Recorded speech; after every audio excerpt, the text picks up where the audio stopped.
Good morning, ladies. Hi, Charmaine. Hello. Oh. Hi, Shannon. Hi, everybody. Hi, ladies. Welcome, welcome, welcome today. Oh, turn around. Yay! It's my hair's a little wild. So. Excitement on the lines. Good morning, good morning. Morning. Welcome to your tribe call this morning.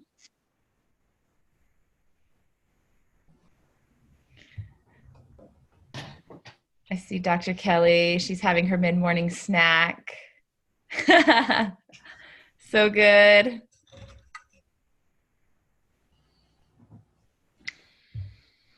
Some of your faces are new. Put your hand up if you're a tribe. If you're a tribe member. Okay, good. Luminara, Kylene. Did I have anybody else? What do you mean? And the rest of you are like leverage or ELA? Yes, I know. I definitely know some of you are leverage and ELA. Just want to make sure I know who's my tribe ladies here are. All right. Good. Well, we're going to dive in today with some awesome coaching. So Sage had to be in another meeting today, and she said that she will see many of you on the Leverage Q&A call next week or the ELA retreat. And I'm thrilled to be with you today to help you grow your tribe and host your events. We're so excited because Women Rocking Business, we've been watching our tribe really growing in the last couple of years. I mean, I feel like we're a rocket ship and we've just been growing exponentially into Sage's vision. It's just continues to pull us forward, which is exciting. And also it requires a lot of astronaut suitage.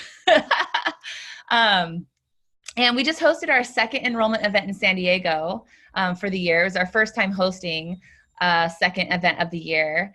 And we had an incredible turnout and we had incredible results.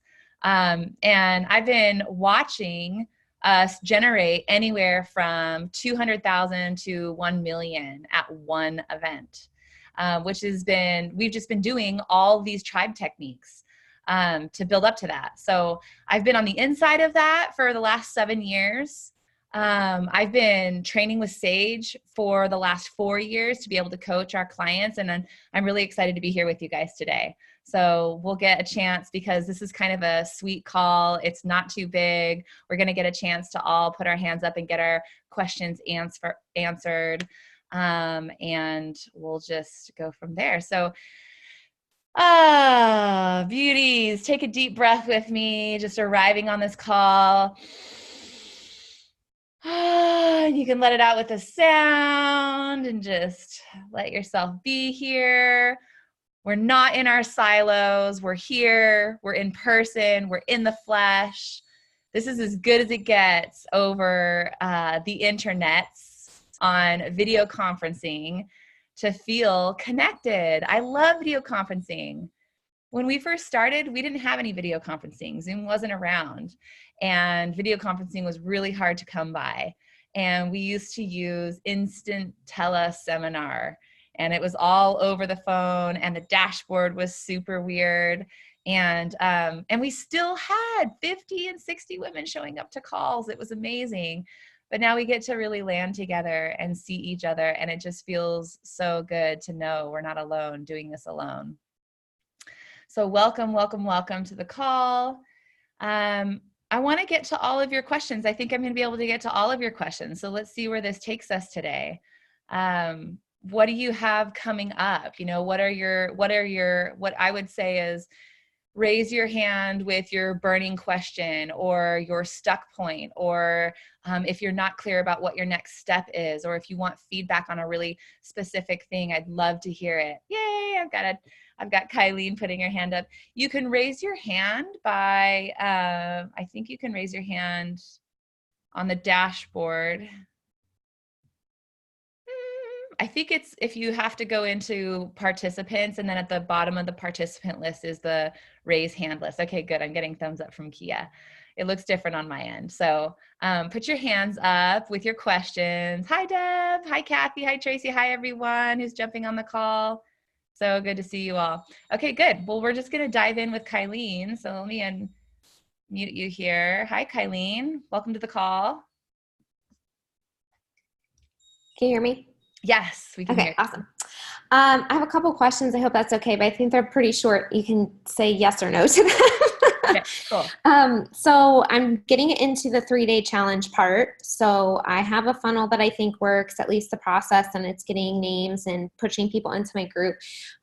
So with the 3-day challenge, I guess one of my questions was, do you have a call to action every day, like at the end of the lessons, like each of the 3 days? That's a really great question. So I would say absolutely you could be giving them a call to action. I mean, you definitely want to have an engagement piece. Sure. Right. So one of the things we'll do in our challenge is when we're first getting our challenge started, we'll do like a video contest and we'll give away a prize. This is just to get people engaged and to really get them taking a scary action for themselves to start feel their own transformation. Right. So something like a 30 seconds, 1 minute, 90-second video challenge where you give them a prompt to, something to post. This is just a great way to get to know who your people are, who your tribe is. So you can do that right at the beginning and be giving them a free gift, like I would give them a discovery session, anything else that you have in your free gift bag of tricks can be super hot. We don't do it depends on the challenge. I would say for 3 days, we do one offer for those discovery sessions. Are you leading to a discovery session offer, or are you leading to like a low priced? Yeah, these would be like offering like, hey, get on the phone with me, basically, because my goal is to grow more one-on-one clients. Yeah. Okay, good. So the get on the phone with me, your discovery session, do you have a title for that? No. Okay, good. Yeah, you're going to want to put a title on that. You're going to want to make it a thing, right? Like something that they can actually have. And so our title formula is super simple. It's 3 words. You don't want to go over 3 words, and you want it to roll off the tongue. And you want it to really tie back to what your one-on-one private, your private program is really going to be about, and also what you're speaking to, right, during the 3-day challenge. And it can often end in something like a breakthrough. Like that's our generic title, right? Like something, the breakthrough, or something, breakthrough session. And you want to just make it a thing, and you want to make sure that you give them 1 or 2 hot results that they're going to get from booking one of those with you. Do you have it set up on an online schedule so like you can post the link and yes, and they have questions that they answer before they talk to me and stuff? Yeah. Okay, cool. But when you're giving your 3-day challenge and you go ahead and you give them that offer to book with you, you want to have like a link that goes to your booking page or those questions or whatever it is. And you want to have a name for it, and you want to remind them what the results are of having a session with you. And your session can it can really give them a taste of what you're about. Like you can give them a mini plan, or you can give them a blueprint, something like that. So that they actually come to that session and walk away with some value. Obviously, in 30 or 40 minutes, we can't give our clients everything they need. So that's why we're going to use that session to really find out if they're a good fit to work with us further. Does that help? And then, yes, very. And then do you always do the 3-day videos live, or do you take some of your lives and because they're recorded, put them into like a funnel? You mean when you're giving the video challenge, do you use recordings ever? Right. So like if you're doing a video challenge live in your Facebook group, you then have those 3 videos, almost like a 3-day webinar resource that you can plug into a funnel. Yeah, you can absolutely. As like a gift. That. Yeah, okay. You can recycle that as a gift. You can put it on a page as a free gift. You can, chop them up and splice them and do whatever you want. It's really hot when you're doing your 3-day challenge. One of the things that they're getting is some live feedback and coaching, right? So if you're going to repackage those videos, I would definitely offer them. I mean, you could just offer them as a free gift, but I would, if you're going to run them through a funnel or something else another time, it's really hot to like maybe pick a time where you're going to offer these 3 videos again.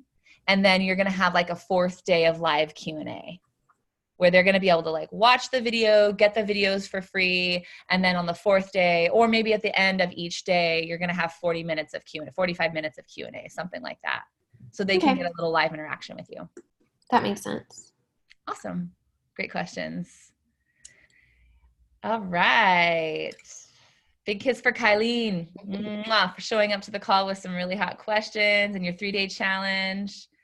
Who's up next? Let's go to Charmaine. Hi, Charmaine.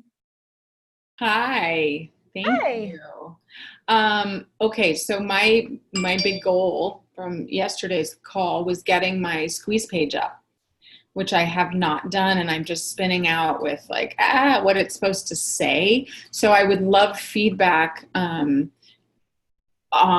my headline and my breakthrough session title. Mm-hmm. So I support ambitious professional women to overcome stress and overwhelm so they can have a bigger impact, really from a place of clarity, confidence, and purpose. So with that in mind, my squeeze page, what I just threw out this morning, and I've had a few different things, but calling all stressed out career women, claim your work-life harmony breakthrough session. That's what I've got right now, but I'm wondering if work-life harmony breakthrough session is too much of a mouthful. And I am using that as part of one of my signature talk right now. The title was 3 Keys to Overcome Overwhelm and Create Work-Life Harmony. So I don't know if I love work-life harmony. Work-life harmony breakthrough is a mouthful. Honestly, you could chop off breakthrough, or you could chop off session. You could call it a work-life harmony session. You could call it a work-life harmony breakthrough, just period. Whatever one feels most natural for you. I would get rid of either session or breakthrough. Okay, so if I didn't use session, what am I saying that they're claiming though? Yeah, so you just want to make it really clear that what they're going to get, like a couple key results that they're going to get from having, coming to that with you.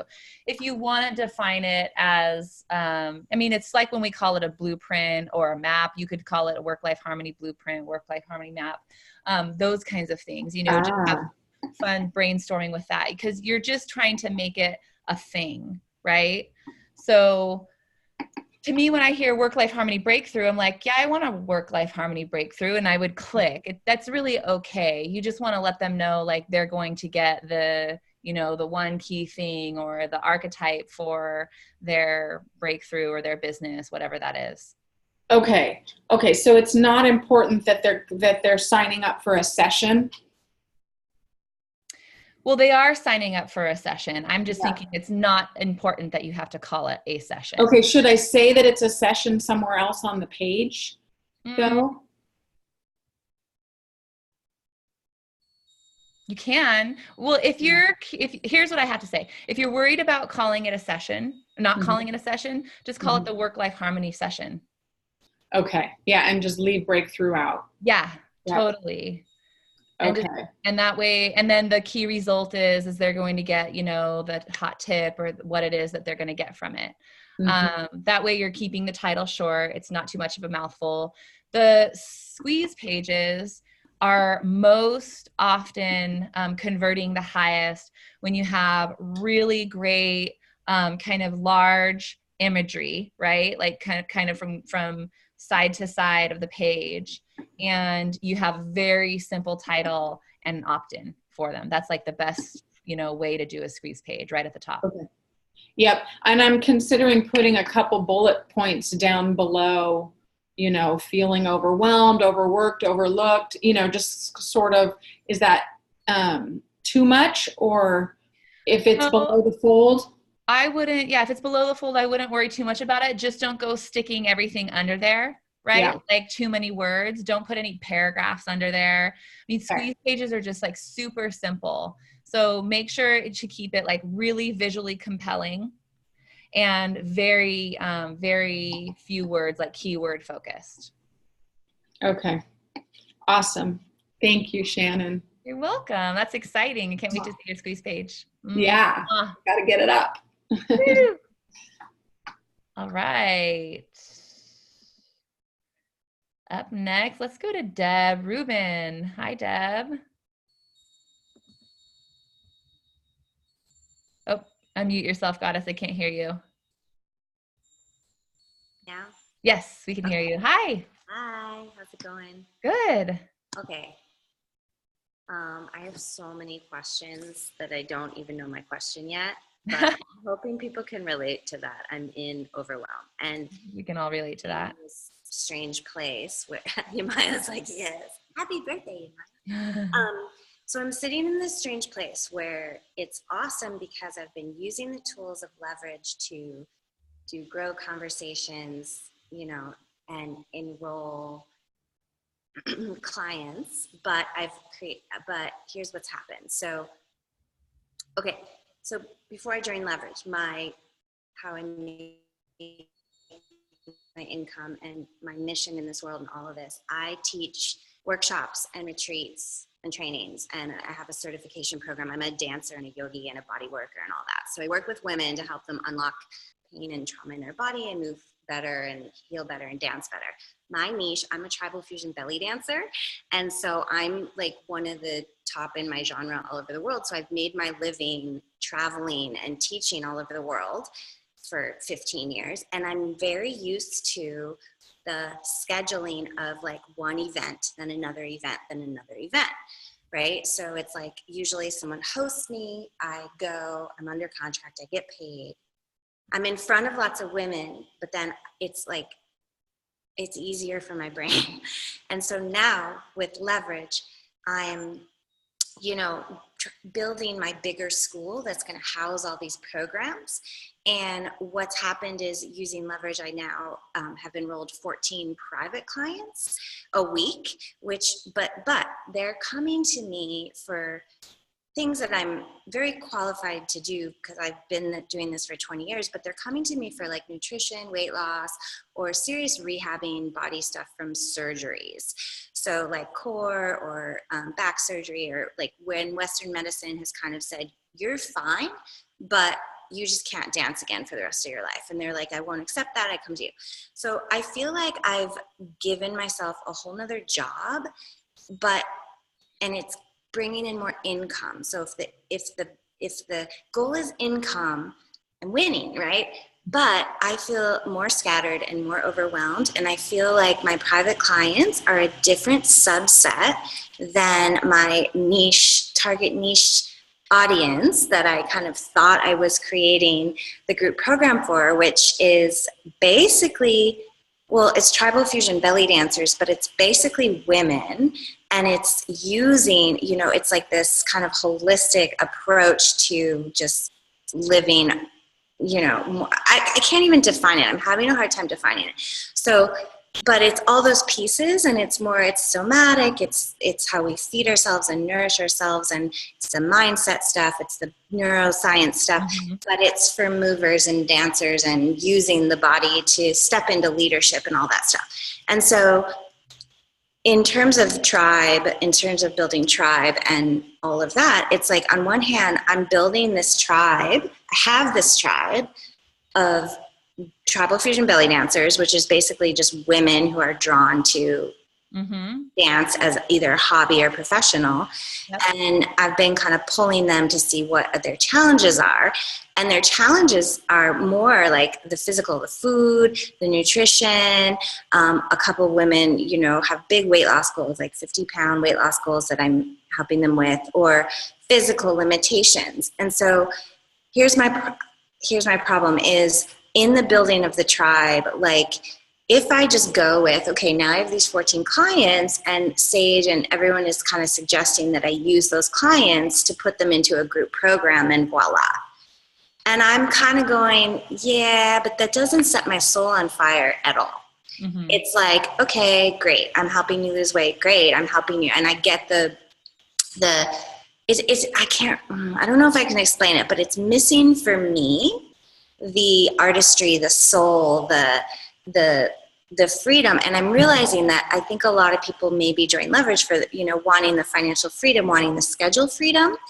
And which is like do the weekly calls and then have a week off. And for me, I've made my living for 15 years with a lot of schedule freedom because I'm event-based. I'm single event-based, where it's like I go do a thing, then I come home and I have like 3 weeks off.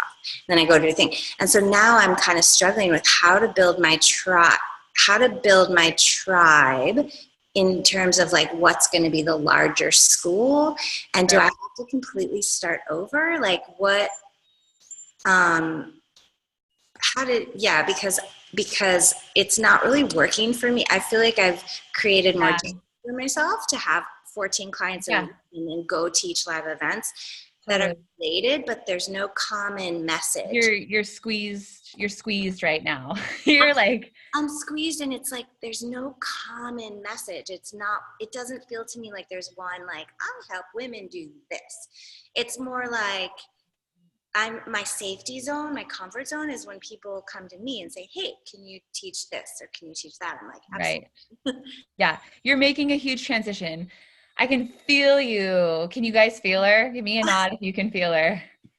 This is a big transition. And there's a lot of us on the call who've been through transitions like this. And it's wonky. It's super, super wobbly.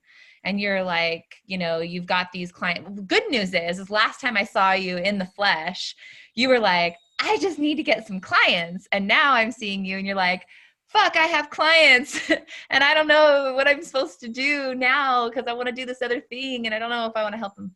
Well, that's the thing. It's like the client model, I get that for income, but the clients I have are kind of a different niche than what I joined. Totally. When we first started, Sage, actually, when she first started, right before I met her, she was doing relationship coaching. And she wasn't doing business coaching, and relationship coaching really quickly moved her into purpose clarity. And then she did a little bit of purpose clarity work with people, like, purpose clarity as her niche. And then that catapulted her right into business. And then she became the beast that she is today. I mean, she's like so incredibly good at business, she's masterful at this, and her message for women is so powerful, as we all know. So we oftentimes have major, I'm even going to say massive resistance to living into a niche. We just do.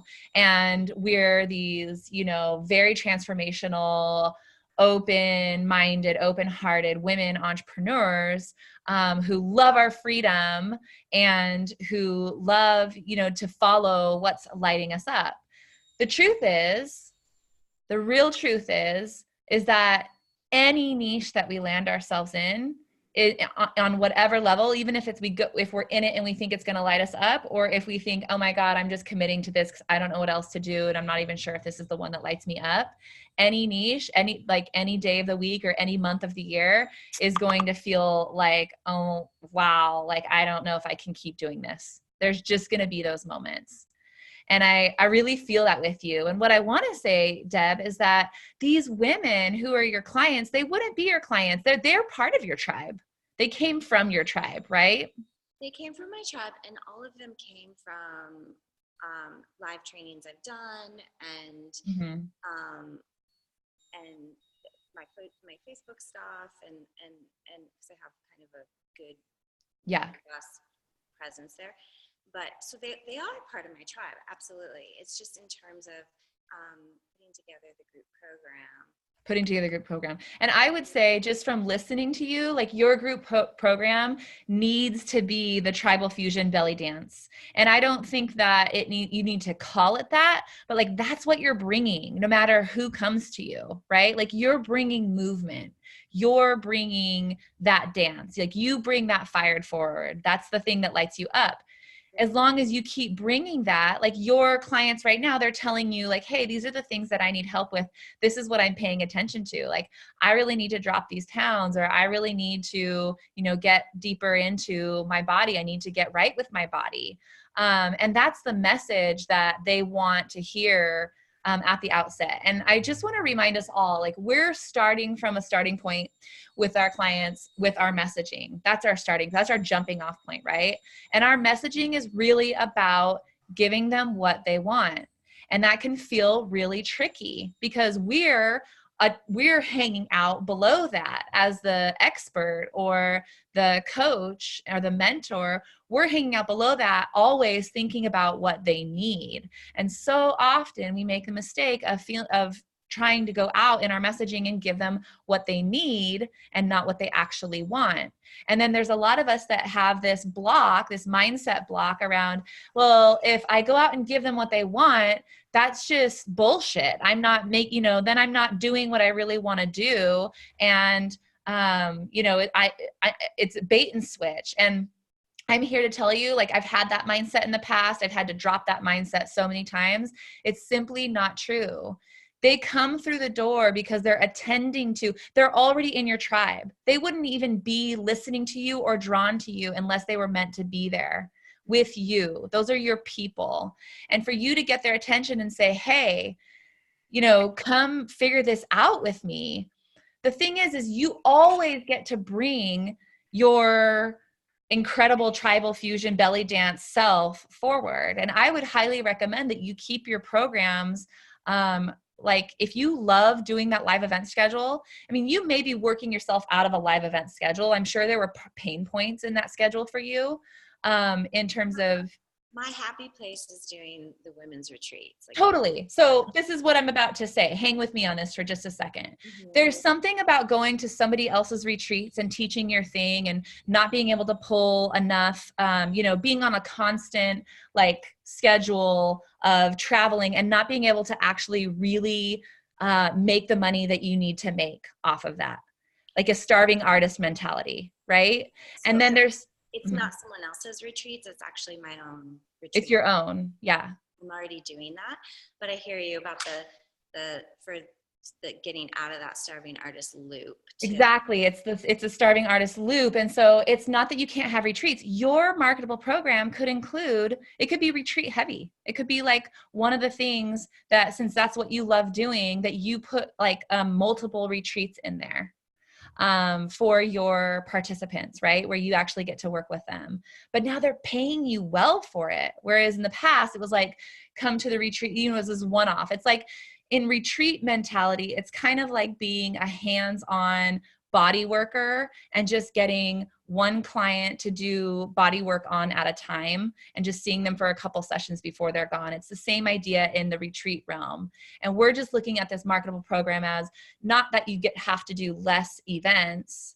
You can still do as many events as you want, but you're actually packaging it and structuring it in a way that your clients can actually gain more mastery over their bodies, gain more transformation, invest deeply with you and with themselves, and walk away with a lot more than they can just on these one-off retreats, right?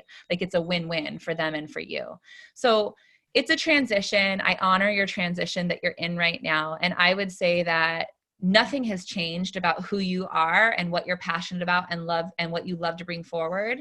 You just get to bring it forward in a new context, in a new container, right?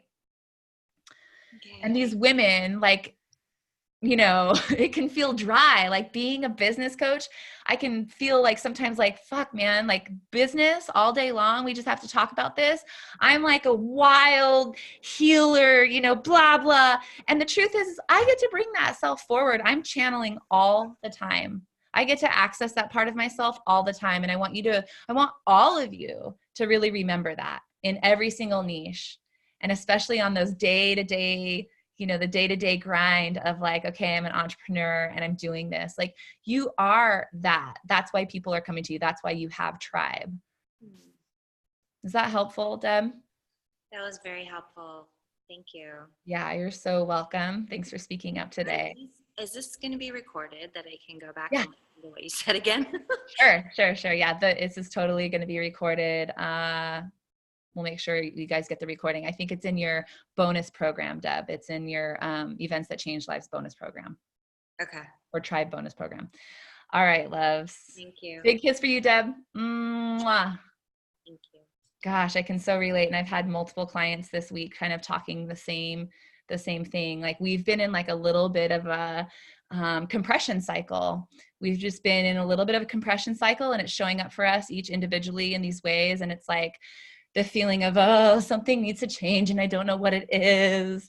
But I'm just super happy to hear that you have some awesome clients. All right, let's go to Christina. Hi, Christina. So good to see you again. Hi there. Thank you. Great to see you too. Hi, ladies. So obviously our program, my program just started this week, and there's an enormous amount of content that I've been digging around and listening to in the program. Here's where I'm at. I've had a membership site for 2 years. I have a couple hundred members in there. It's a low price point, and I'm trying to, several of them want coaching right now, like literally right now.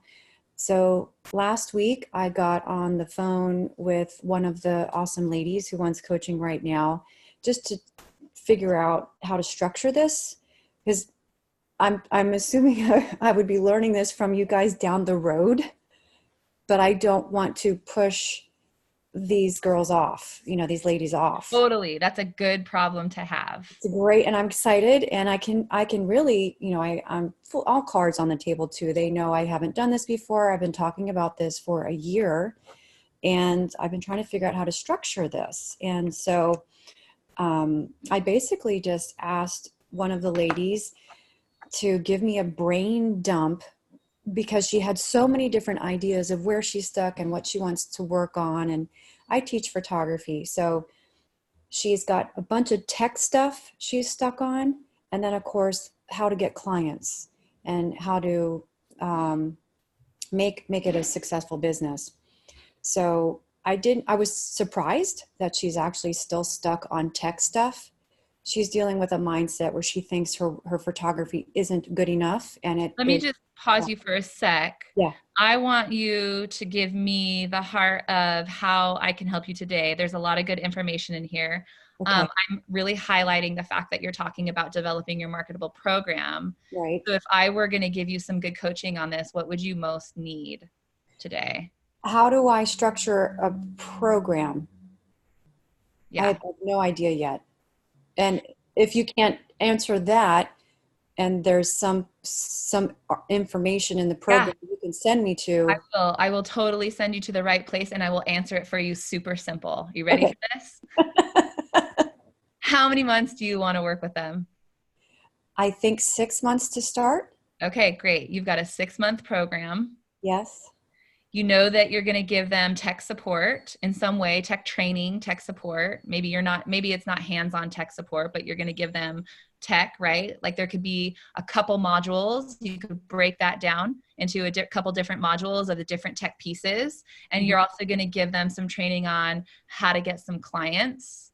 There's going to be a couple modules that you're going to need for that, because there's several pieces. When you break that, that's a big thing, right? Getting clients. You need to break that down into bite-sized pieces. So the modules that you give them, not so much concerned about the content, because you have all that content living in you right now, and it's about to come out with these clients. And as long as you are on the same page as them of just like, we're going to get started together. I'm still building out my program. You can give them a really cool discount for being your first clients, and just let them know that like you're there. They're going to get a ton out of, they're probably going to get more from you right now than what clients down the road are going to get, because you're going to be figuring it out together. That's the cool part. Let yourself do this organically. Okay. Let yourself just like go into it with them. But for yourself, have some structure. Know how many months. Know what topics you want to cover. Know what you're charging them. Know how many, what are the bare bones? Like how many calls are they going to get with you a month? How are they going to access their resources and content, right? When do they get to schedule with you? How long are their sessions? Do they get the recordings? After that, I would say just dive in. Like once you have those things down.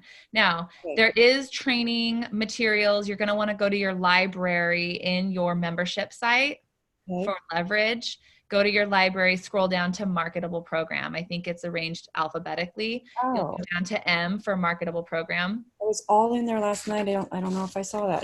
No, actually, now that I'm thinking about it, it might be under P for program, and then it'll say marketable program in parentheses. So check M and P. Okay. If you don't see it, tag me. I'll go look later too, just to make sure it's there. It Okay. should be there. And then watch the training. There's some really good retreat makeup material where we actually run our clients through how to walk them through their marketable program. There's a whole handout in there for you to really help you outline it. But keep it super simple, keep it super basic. Just get them in and start going, and just know that you'll have your marketable program dialed in on the other side of this. Cool. So you're mentioning modules as if I'm making more content, not live. I was envisioning we're just going to Zoom like twice a month. That's it. And Fine. When I say module, I'm thinking of you could even be topics. Okay, thank you. Like all of you have creative freedom to do it however you want. And so it's good when you ask me clarifying questions about, I'll say topic or module, and I might be talking about the same thing and it means something different to all of us. So it's really good to clarify. But yeah, like you just get to have your topics. You just want to know like basically what you're running them through. And you also want to know what the results are, right? Like they're going to be most interested in the results that they can achieve by working with you. Yes. So you're going to be kind of outlining the topics to help get them there. Okay, cool. And so I was debating if we meet 4 times a month or 2 times a month. And then another fellow sister here said, 4 times a month is too much. You're going to have to do 2. And it's like, then I just started getting like, well, I don't know what to do. Yeah. You know what? It's so experimental. I cannot tell you. I mean, we are constantly experimenting over here. We're just about to launch something in our year-long programs for our clients that we want them to have, more. We're always looking for ways to make the training and the program more impactful for our year-long clients. And it's all an experiment, right? Like we can put the pieces together and try to think it through on the front end, and we're not actually going to get to know how this is actually going to work until we actually put it out there and like get in the nitty gritty and see how it works with our clients. So just be willing to experiment. Just have these, wonderful ideas of ways that you want to build value for your clients and then experiment with it. What I can say about how many sessions and all of that, I have learned over these years, we went from, 40-minute sessions to 30-minute sessions, and we did it. And then we increased the number of sessions that we gave. We used to do less sessions and longer sessions. Oh. Now we do more sessions and shorter sessions, and it's very purposeful. The short sessions, a lot of our clients who are coming out, they're like, 30 minutes, that's not long enough. And I'm like, trust me, it's going to be long enough. You can get so much done in a 30-minute session because you're focused. You are laser attention. You are there to work together. You are cutting through the crap. You are cutting through the story. Even that extra 10 minutes in those 40-minute sessions, I have to be totally transparent with you guys. Our clients used to walk away from coaching and the program with like more entitlement and less results around like, oh, the program didn't work for me, because they were getting stuck. They were sticking themselves, and like your clients sort of depend on you more, and you want them depending. It's like being a good parent. Like you actually want to train them to depend on you less, right? And those 30-minute sessions have been really golden for us. So just make sure that no matter how many sessions you put a month into your programs, that you're really working them toward their own independent study and work, and that private time with you is really laser focused, so that you can get across what you want and they walk away feeling like, okay, I got what I needed and now I'm going to go put this into play. Do not overgive. If you feel like you're overgiving and things are dragging, it's probably because you're giving them too much of your time, actually. You'll have to find that balance of like, just that sweet spot of like, this is the perfect amount of time, and they're off and running. That's great. Thank you. That's very, very helpful. Awesome. Thanks. Great questions today. Big kiss for you, Christina. Mwah. Right back. Yay. All right. Yamaya, did I hear it's your birthday? You're up next. Thank you. Yeah, it was yesterday. Thank you. Oh, sweet. Happy birthday. So yeah, I'm in the overwhelm zone, and I'm in the major financial doo-doo zone. So I need to shift some things. Okay, I got two questions. I need maybe I'm finding some re-engagement with the current group that I have, and also feeling like I need to do to really open to my second niche that I had in mind from the beginning, because I'm running into the current niche not being able to afford me a lot. The first, so I'm a trauma specialist, and so it was the first program was the Earth Guardians Impact Academy, drawing young people that really they want to do it, but they're really struggling with the money. And it's, I've been, it's been 6 months now, and I'm seeing it's a reality, and the 4 that I have in the program right now, there is a little bit of a low point right now. I think because my excitement is waning because of the financial trouble. I just got the idea listening to you that maybe I should offer them like an extra laser coaching session maybe next week. Like focus on reigniting their fire. So maybe I don't need so much on that. The niche switch. There's 2 things. Let's see. I'm thinking about doing a VIP day for the people that are actively following me, that are really opening my emails and, showing up on my Facebook stuff. And shifting the niche that it's now more for the midlife woman like me. And bring more my tools of, the priestess, the goddess, because I've been in that realm for 30 years. I'm playing with a name, and because it could be a fun series. I'm thinking about the Deserving Goddess Guide to the Universe kind of thing, but more specific, and I don't know if you guys like that name, the Deserving Goddess Guide to a Stress-Free Life, the Deserving Goddess Guide to Clear Purpose. The Deserving Goddess, Guide to the Universe would be, they could join the 7 months program that I already have built. Because the tools are very similar. I wouldn't have to tweak, what I give so much. It's just repackaging message. Yeah, so switching niche. So a couple things here. One of the tricky things, I have to point this out, I cannot skip over this, is the mindset we can get into around who can afford what.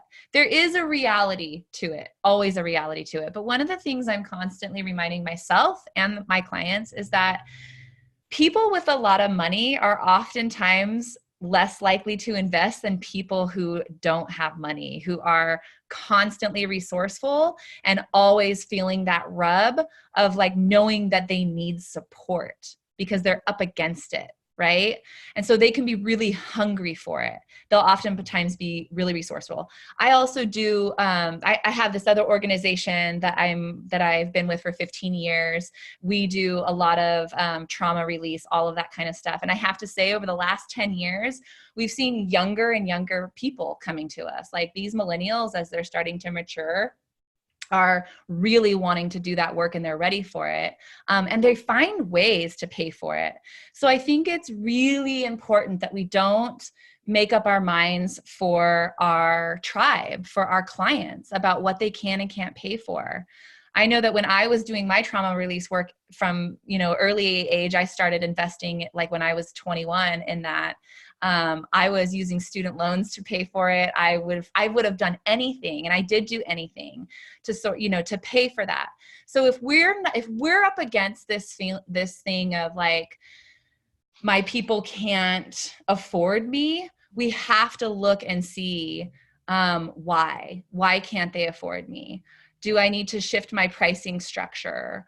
Or am I not really taking a bold enough stand? Am I not giving them a compelling enough reason to invest? Because people will always find a way to invest. So I say that with total love, because I also know that a lot of us have challenges, and doing trauma work can be challenging because you're actually dealing with people who are sometimes they're still in crisis with it, or they're in PTSD and they're not thriving, right? I hear that, and I'm not going to let go of that niche, but I can't wait anymore. to, you know, like I'm still, you know, I have some people prospecting right now, like, you know, like trying to figure out how they're going to join the program. I'm still working with them, but I something else needs to happen like now. Yeah.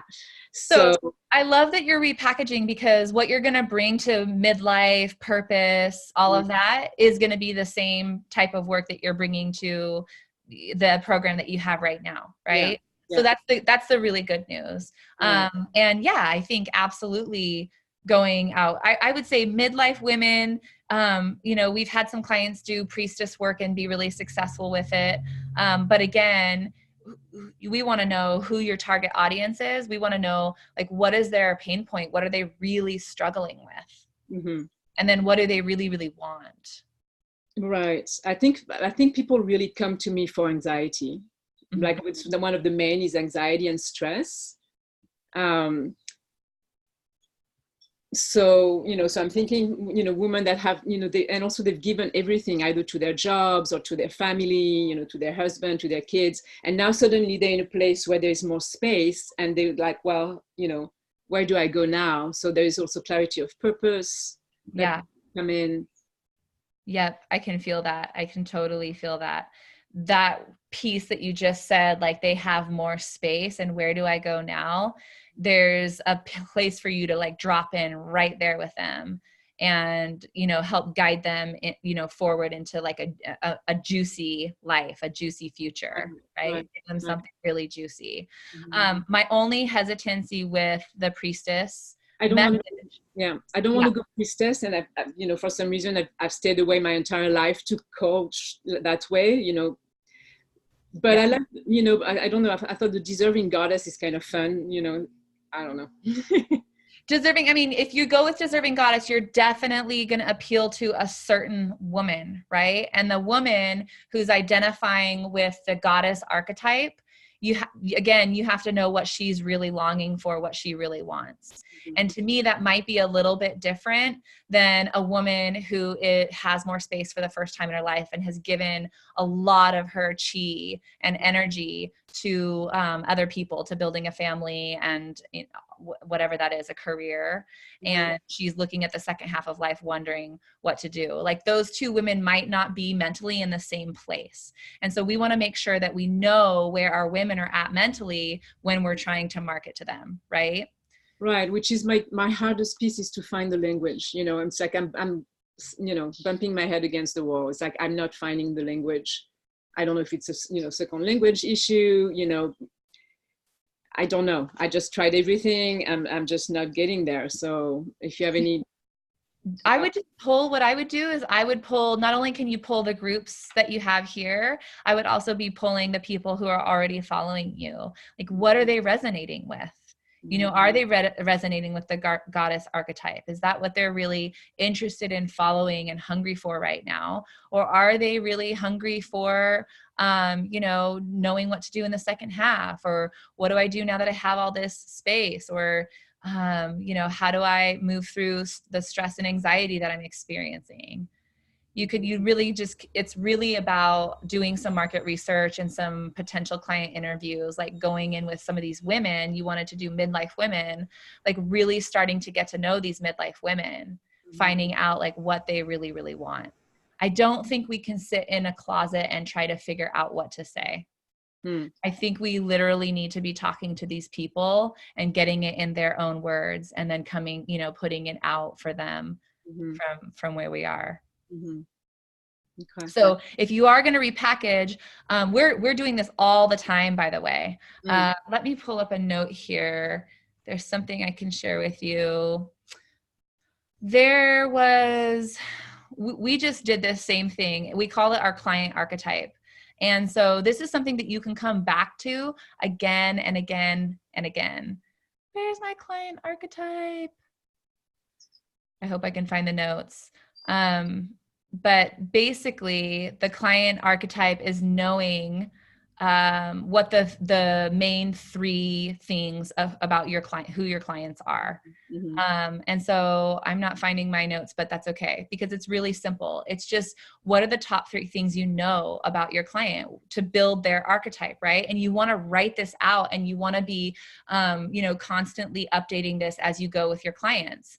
Like for Deb, and she was talking about, she has these 14 new clients, and she's sort of freaking out of like, this is, this feels like a trap. I have to stay here and serve them with weight loss. And I never wanted to do that. But her clients came to her because they're a certain archetype. They're drawn to her tribal dance, right? So what do we know about our clients? So for example, what we know about our clients are often leaving corporate, or they're dealing with, or they've been entrepreneurs and they're dealing with some kind of burnout from not leveraging, or they're gifted healers. Like so many of you on this call right now, if I asked you to raise your hands, if you experience yourself as a healer in some capacity, no matter what your niche is. I mean, I'm looking over. Yeah, exactly. Lisa's raising her hand. Ashley's raising her hand. She does organization. She has an organization niche, like get organized. Like that doesn't really say, hey, I'm a healer, but she's a healer and she's bringing that forward, right? So we know this about our clients. Even though they come to us with whatever niche, we know that a lot of our clients are gifted healers. So you really want to start identifying, building your client archetype. Who are they? Where are they at? Right? That'll really help you market to them. Okay. And then once you get some of that messaging going, put it out for your sisters to give you feedback on, and your coaches. Okay. One really quick VIP day. Should I do it for free and then get them into discovery session, or should I charge for it? That's a good question. I mean, comes back to definition, right? Like I think of I reserve VIP day for a really high ticket thing. VIP day means that you're going to get at least 3 hours, somewhere between 3 and 6 hours of like totally laser focused one-on-one time. We're going to like have time to map out everything. I'm coming with like a full structure. That to me is a VIP day, but you can totally use VIP day. You're talking about group, right? Like giving them a group VIP day. Yeah. Like a Zoom, 3 hour Zoom session. Yeah. So you can totally give them a 3 hour VIP bonus. I would call it a bonus, like a bonus group VIP. That could be super hot too. Right. Yeah. Okay, that's helpful. Yeah. Thank you, Shannon. Good. So good to see you today. Big kiss for you, Maya. Mwah. All right. Up next, Dr. Kelly, are you ready to go? I am ready to go. All right. What do you so got? Good to see you. You too. Yes. And Christina, I just want to say hi. I'm giving her a ride to the airport. So I'm just now from the airport. Hello. Nice. We connected. That's okay. awesome. So I'm really excited. I am planning an event in January 18th and 19th. It's called Magnetize Your Man. Nice. And where I'm noticing I'm running out of theater, and, I feel like I'm stepping into really big shoes. It's really exciting. The theater can hold up to 250 women. So this is a big up level for me. And what my next step, I know I need to create the marketing materials and the landing page. And I'm finding I'm getting caught up in my head and overwhelmed by the copy. And should I hire a copy specialist? Like, where do I start? Yeah. So I'm in the stuckness of, the squeeze page land. And you said you feel like you're running out of theater?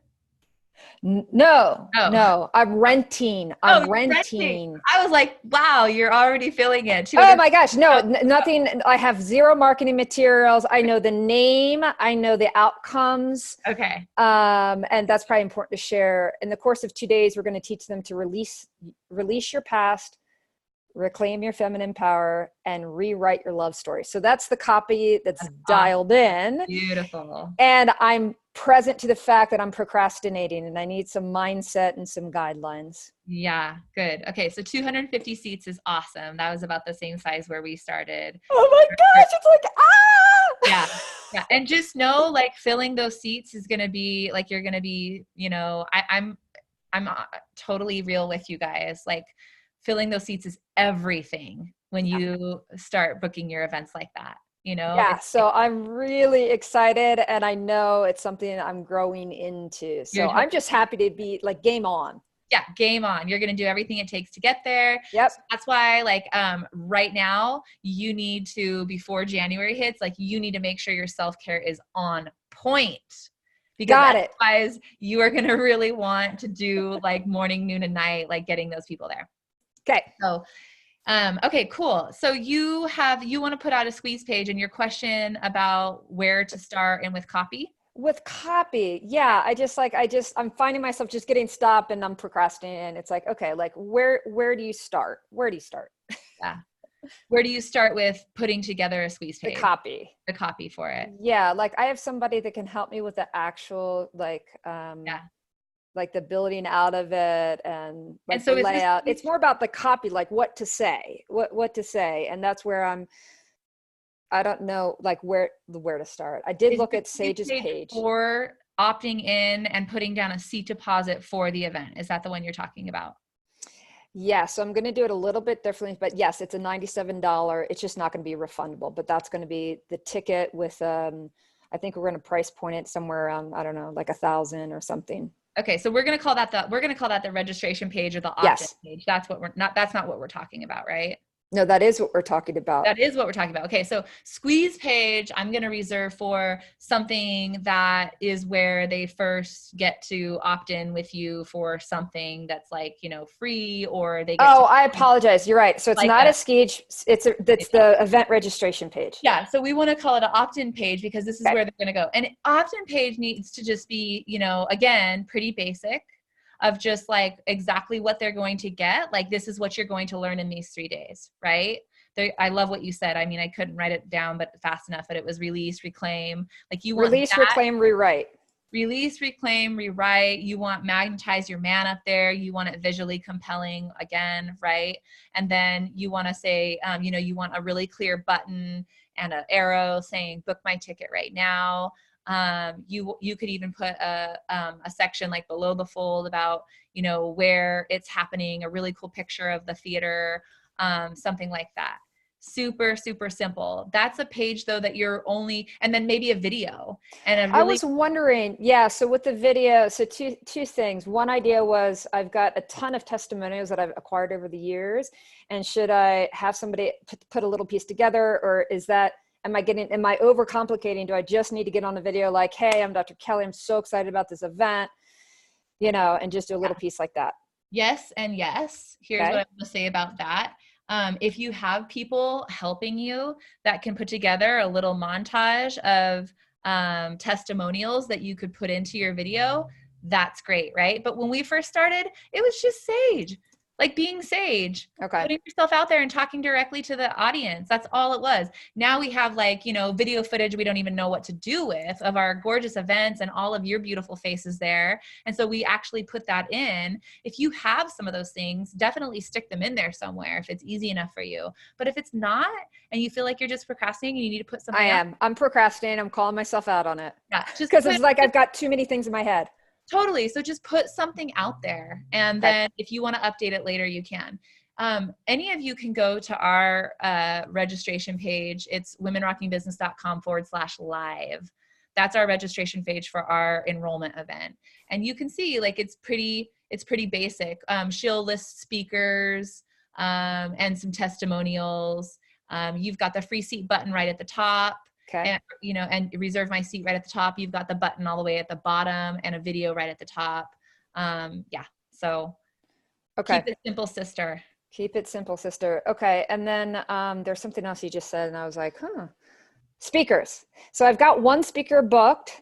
And once again, I'm assuming as I get these speakers, I don't have to have everything in place and all perfect, just get it out there and I could add speakers. I've got one booked and build it knowing that we might add things. Yeah, totally. Okay. Do that, put the speaker out there. We didn't have all of our speakers down, especially for this San Diego event, because it was our first time doing a second enrollment event. Yeah. And our whole team was just like, what? Because usually we're doing it in the spring and we got, it all lined up. And so it was a different experience. We, had our speakers, coming along the way, and we posted them along the way and made updates. It's all good. The other thing I was going to answer, you had said, Oh, a client. The other thing that popped in was a client panel. If you do have some clients with success. I do. I have some women that agreed. I'm wondering though, like so many of these women that have already worked with me have herpes, and it's no longer a requirement to have herpes to work with me. So there's my guess is like to have their image like on a landing page. Because of that association in the past, there might be some fear around that. So, but I've already asked women that are like, yes, I'm in, I want to be on your panel. So what are your thoughts on You're that? saying they don't know, they wouldn't want to be featured because they don't want to be Because of the association. Up until very recently, I only worked with women with herpes. Right.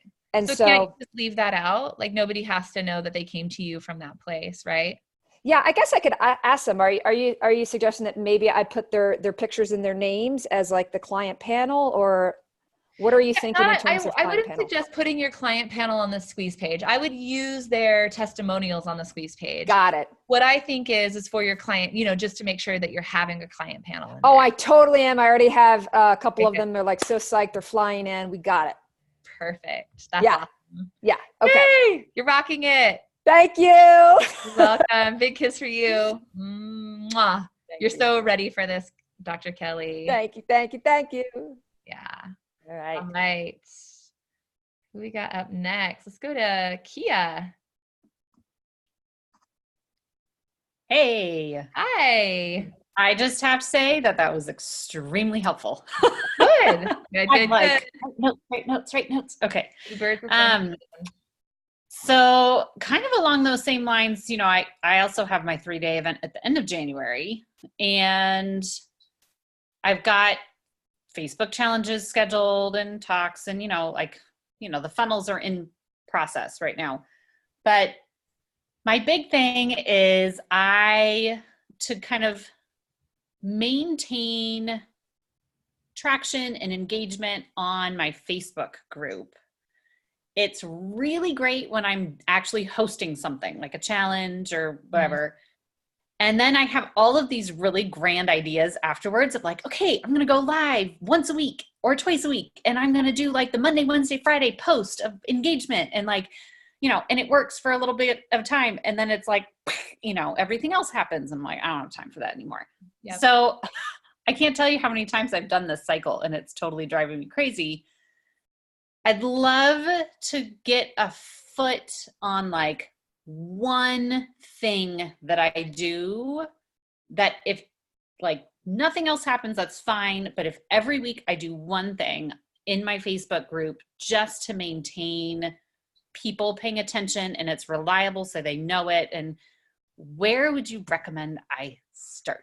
I really, really like, a 5-minute, 10-minute live. And the reason why is because nobody else is going to be going live into that group ever. It's super vulnerable to go live into that group. So it positions you as the leader, right? And the expert. It's also really good practice for you. And I know when I say that I'm asking you to do something, to commit to something that's really edgy. But it also will help you continually be putting your brilliance out, like get yourself into expression, right? Because every week, if I were to really pin you down, you would have a theme going that you're working with. And it's all like part of the personal. And you'll see this with Sage, and I do it myself as well with my clients. Like whatever I'm going through, like last week, Sage's beloved cat died. Well, guess what?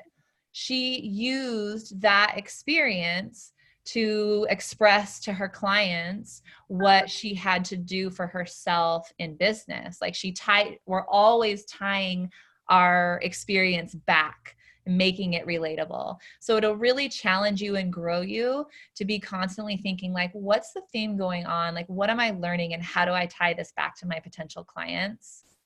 And it's compelling. A short live, only if you do it once a week. Personally, I think posting like 3 days a week is a total drag, because then you're like trying to come up with a post all the time and the posts might be falling flat, whereas like a live is like, I would love to hear you say whatever you have to say. Awesome. I love that. Thank you. Okay. That's what I'm going to do. Okay, good. Go for it. Woo-hoo! Big kiss for Kia. Mwah. All right. Merritt. Hello, hello. Hello. Thank Hi. you. I have a quick question. I am in the life purpose niche, and yesterday or the day before, we heard on the call that we shall re-enroll our clients. Now, when I promise my clients to find their life purpose and to be on track of their life within 3 months, what else can I promise them for the re-enrollment and for the next program? Yeah. Well, that's a beautiful question. I have been on a 15-year journey, life purpose journey. And, like we're always changing and we're always growing. And so even though I feel super grounded and rooted and I'm able to give back everything that I've been given and learned, I still need mentorship. I still need support. It's the same idea that we do with our year-long programs, right? Like ELA, like we're promising you get to start your business, you get to get clients, you get to have income. Like that's what we're talking about. And when we re-enroll our clients, we're re-enrolling them into leverage. And leverage is more of a forever program because that's just like always giving you support to take your next step to grow in your business. And so I would say the same thing for life purpose. Those 3 months are going to be super impactful. Those people are going to transform. They're going to come into, alignment and clarity in the way that they never have. And then they have the rest of their life to go back to and face. And they have so many old patterns to look at and deal with and change. They have relationships they have to learn how to navigate. They have ways, all these things that you can't do in 3 months, right? You can't get all of that dialed in 3 months. So if you're going to offer them something more, it would be about supporting them to live it, right? Like, find your life purpose in 3 months. Come into that. Like, let's, be the phoenix and now let's fly together.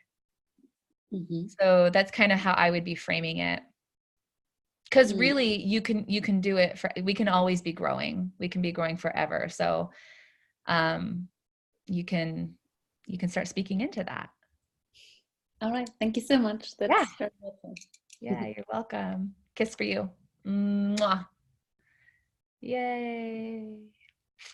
All right. Let's go to Lisa. Hi, Lisa. Hi, good morning. Good morning. I have a few parts to my question here. I realize this is about building tribe, which a piece of this is, and then I'm not yet leading an event, but this would be the start to it. This is a little bit about my talk. So I wonder if that is something I can ask you about. Yeah. Okay, awesome. So I put that out there to a client that I was coming out as a speaker. And so I got a speaking gig out of it. Awesome. And so I'm going to be speaking my first time at the Junior League, if you're familiar, here in San Francisco. And all I know is that it's all women ranging in ages of 25 to 60. Well, what is so phenomenal, so a reminder for you that I've worked with women as a healer all kinds of different ways, beauty, skin, energy, blah, blah, blah. And I'm pivoting into helping women recovering from dating narcissists. And I'm aligning my business with my purpose and passion as well, which is women, helping put an end to domestic violence against women and children. So I'm super clear on all that. Awesome. So what is so cool is that this talk came back and she emailed me and she's like, yeah, so the topic is like advocating awareness around women's mental health and relationships, specifically raising awareness about the difficulties and stages of dating and relationships for women today, including mental health. And when it comes to negative relationships, breakups, divorce, and the importance of oneself. And so I'm thinking self-care in there as well. Yep, totally. And yeah, I coach women all day long in their facials and stuff about this stuff. But I've never put together a formal talk, so to speak, on something like this, like a format. And so it's 35 to 45 minutes is the talk. And then there's a Q&A. Awesome. Yeah. So I'm curious about maybe title and then where do I go for format? And then I have other questions about Facebook group and stuff. Okay, great. So the title, or we can talk about title. Format, you're going to use the signature talk template. Okay. And So you might have that already from Events That Change Lives. You also have that in your library. In the library, For okay. ELA, and you'll also have that in your classes tab. I think there's a signature talk button for you that has all the brand new materials that we just recorded.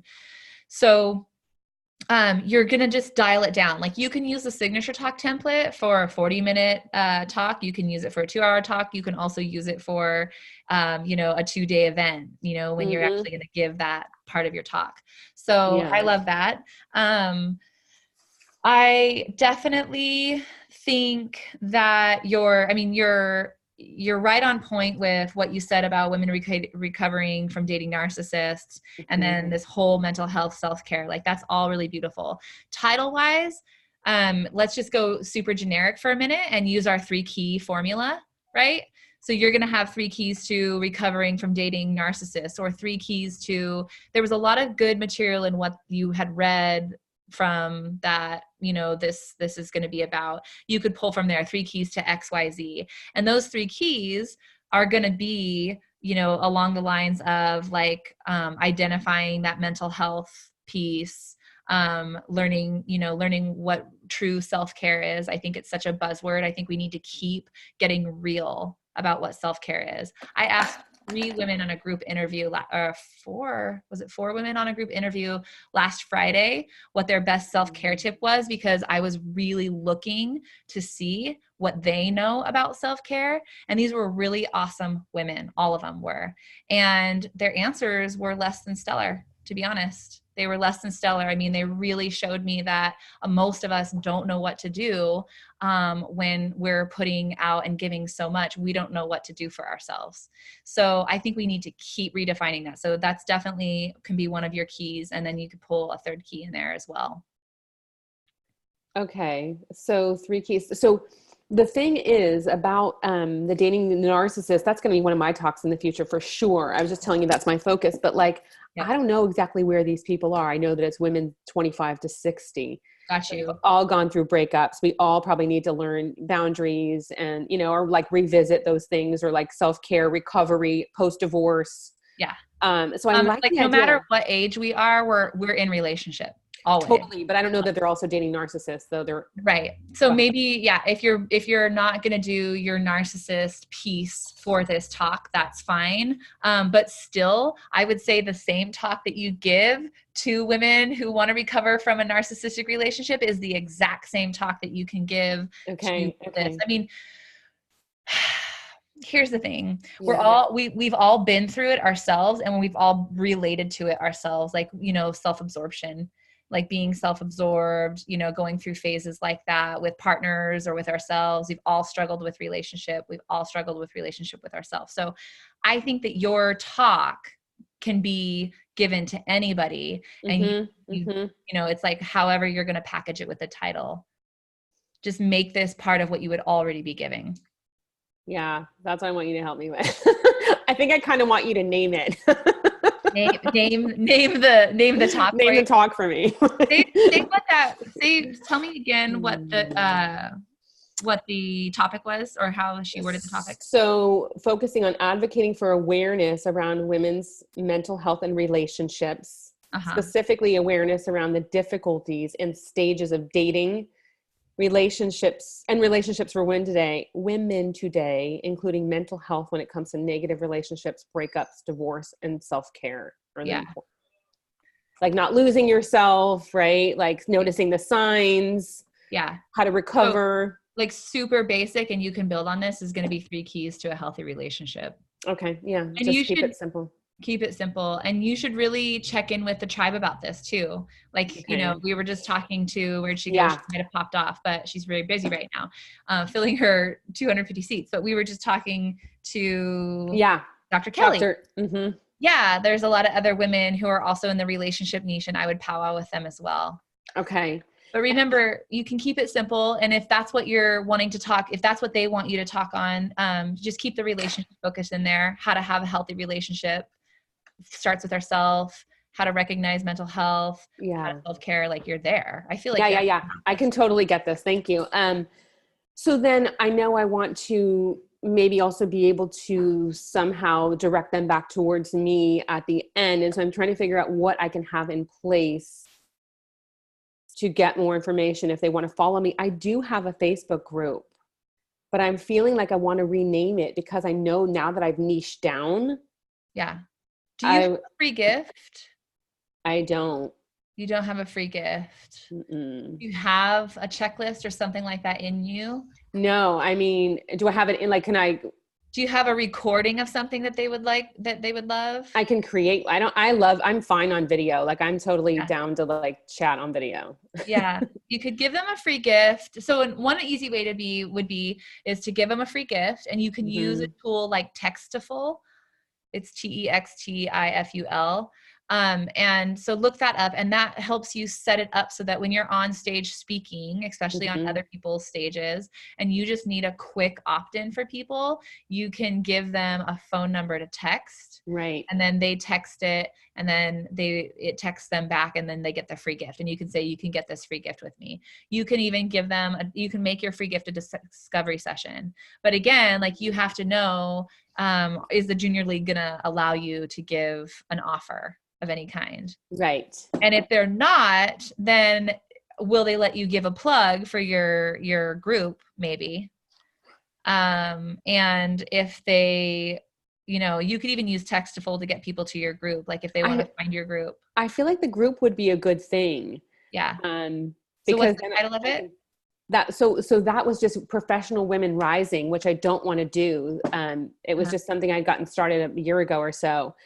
So now that I want to focus towards women recovering from dating narcissists, I want to niche that group down. Yeah, totally. So how many people are in the group? Maybe like 30. I haven't really been super active or promoting it. I mean, one of the things that we're seeing, the reason why I love the dating the narcissist niche is because there's a lot of professional women, powerful women who have been going through this experience. I know. Right? I actually hear about it all the time. I know. So I think you could really tie that back in to the group that you have going. You could rename it, and you could start talking to that group. Like, are you a professional, powerful woman who's dealt with, this kind of relationship?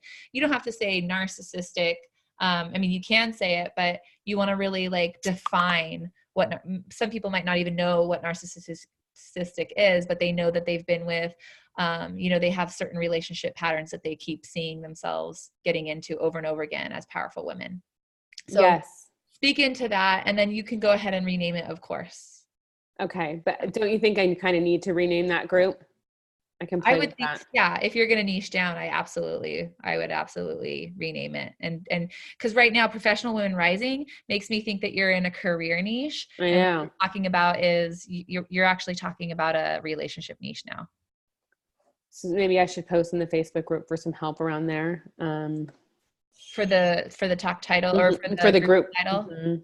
Yeah. I would come up with 2 or 3 ideas and put them out there. Okay. Yeah. Okay. I think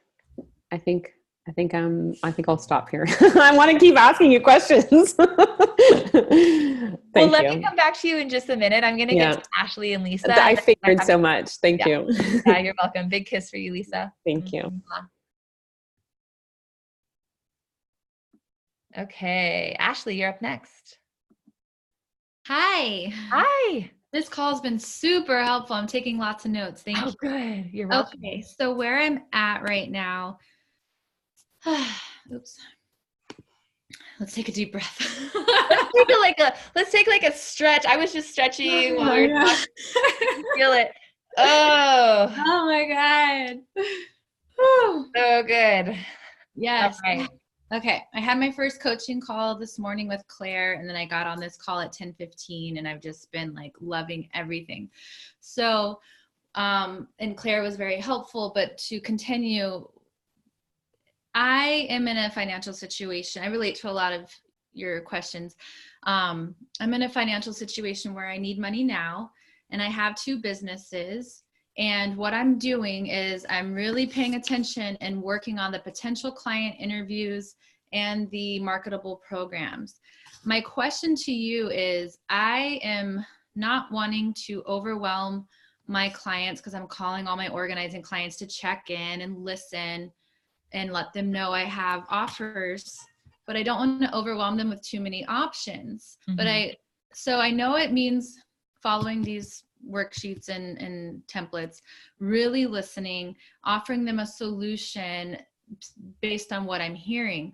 And so because I'm going where the money is, I'm going to people who have paid me in the past to organize for them, but I'm so done driving all over LA hustling if I don't have to. So I've really been focusing on helping people virtually. I have a workbook journal that starts with getting organized, but then it goes into staying organized, balance, prioritizing, all the way into life purpose.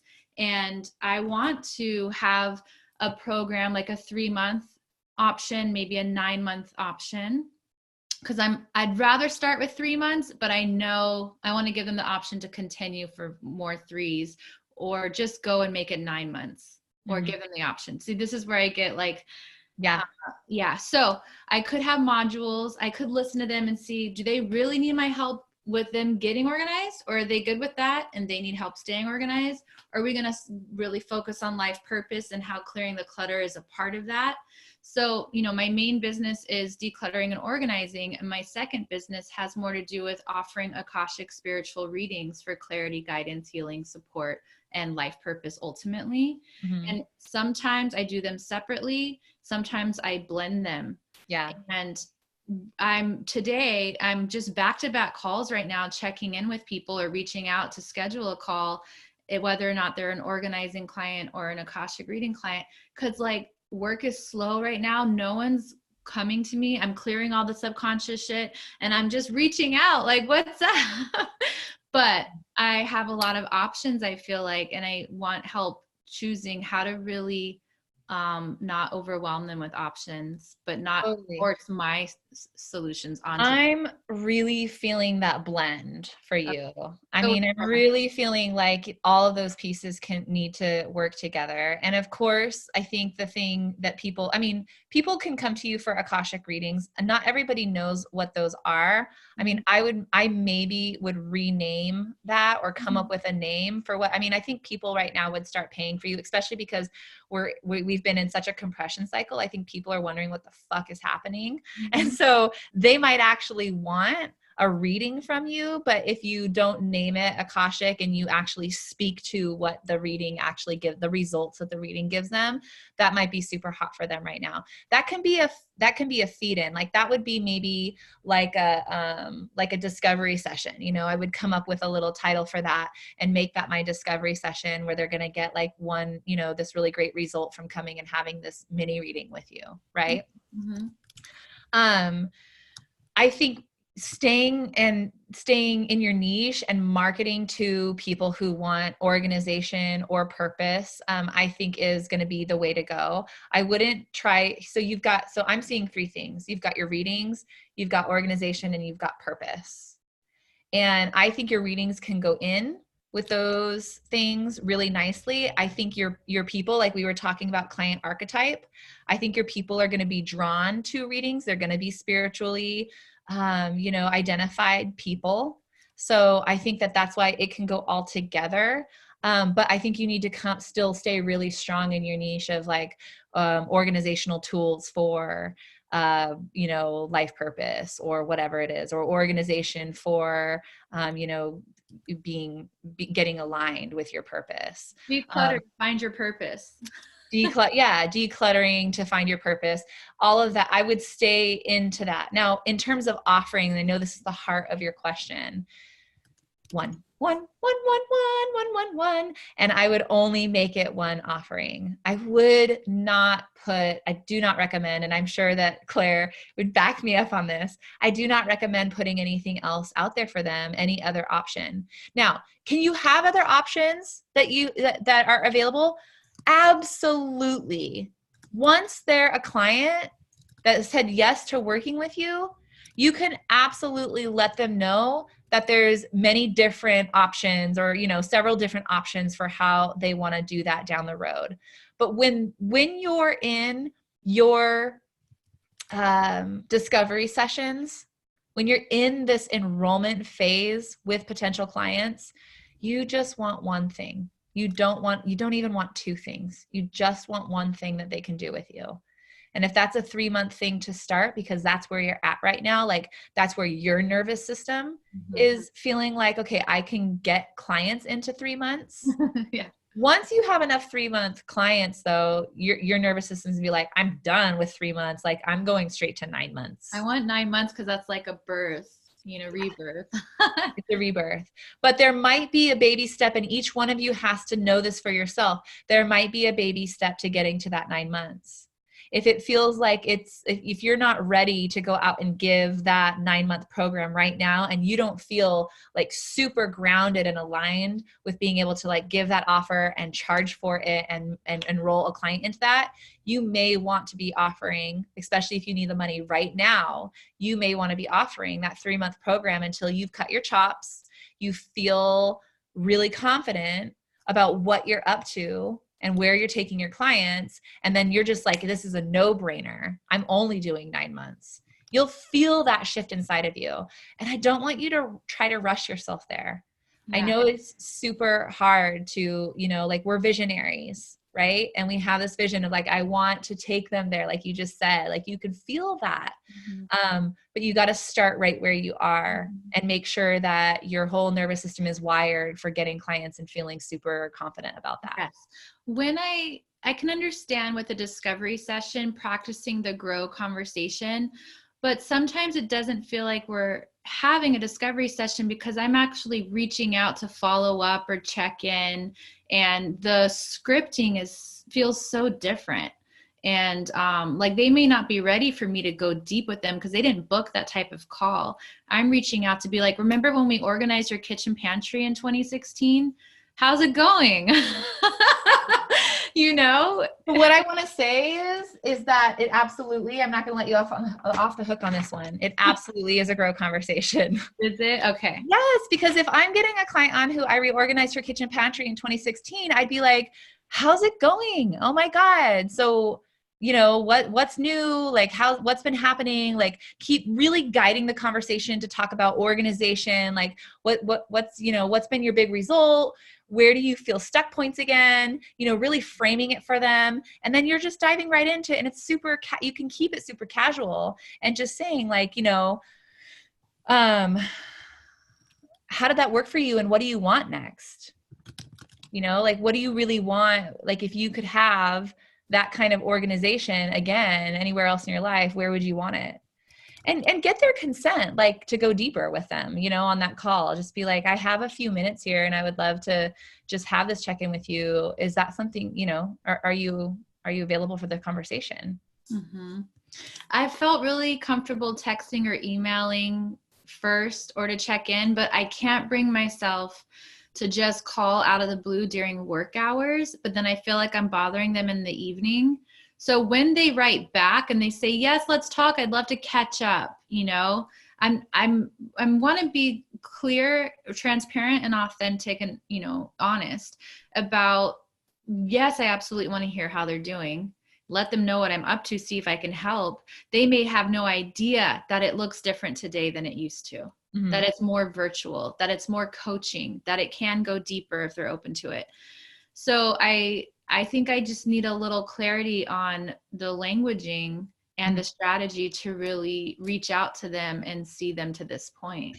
Totally. So I would definitely write yourself a little script. Yes. Like a 2 or 3 minute little script with some bullet points, right? And it's all about context. It's all about framing. So you're just going to want to frame it for them. Just like you're excited to talk to them and you want to give them like 2 minutes, 3 minutes to fill you in on where they're at.